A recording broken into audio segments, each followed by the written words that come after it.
असाध्य मणे जाळस कर्मवीरता करे बस। वर्तमान आपण को आईमा कहानी दरकार नहीं, द फिगर स्पीक।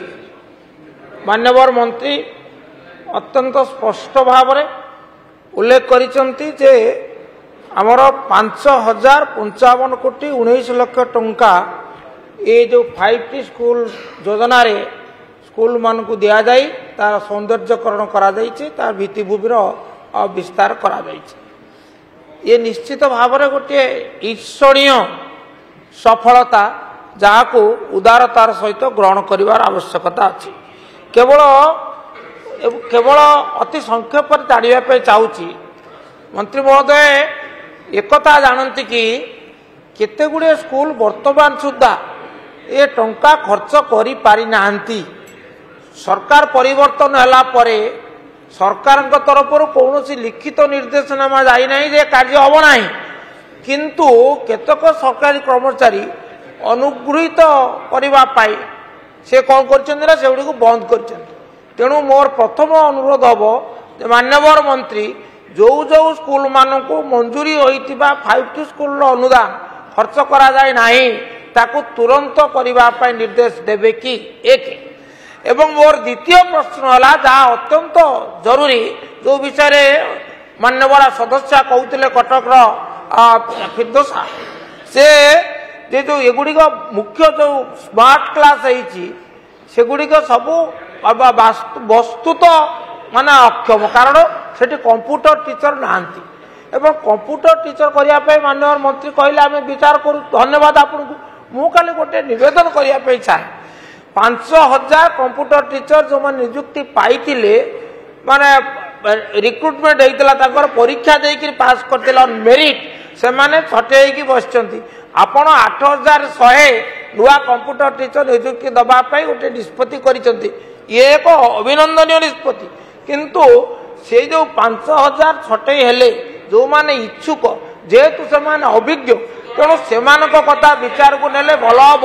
एक कथा टी बुझे कि विचार करेंगे कि एवं नहीं आपण देखु आपण से संख्यार छटे लाभ कौन अभिज्ञता दृष्टि से निश्चित भाव में भल से मनोनीत नुहति से परीक्षा माध्यम आसी मेधा अच्छी अभिज्ञता अच्छी एवं जो आग्रह अच्छी कथा विचार करेंगे कि आउ शेष कथाटी है जे आपण खाली आवश्यक स्कूल शिक्षक शुणु दयाकर शुणु खाली पड़ी जो शिक्षक पदवी गुड़िक तुरंत निष्पत्ति माननीय मंत्री पार्टी कले माननीय मंत्री नीरव रुहंतु। मान्यवर बाचस्पति महोदया, मान्यवर वरिष्ठ विधायक गणेश्वर बेहेरा जो प्रश्न करिसेंती जे केते गोटी स्कूल रो जो 5T रो काम संपूर्ण होईची आ केते गोटी स्कूल रो काम वर्तमान संपूर्ण होई नहीं सेटा आगामी दिन रे करिबा पाई एक कथा कहिसेंती। निश्चय ये जो 5T रे आमर 5T पाई टंका 4टा फेज रे टंका दिया ही थिला।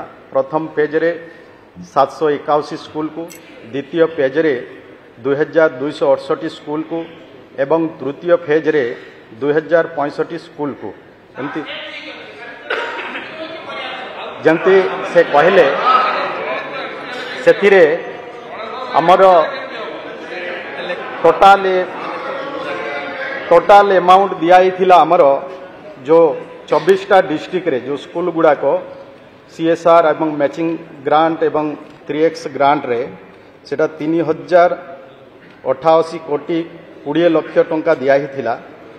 सेथिरे हमको यूसी आसी 6083 कोटी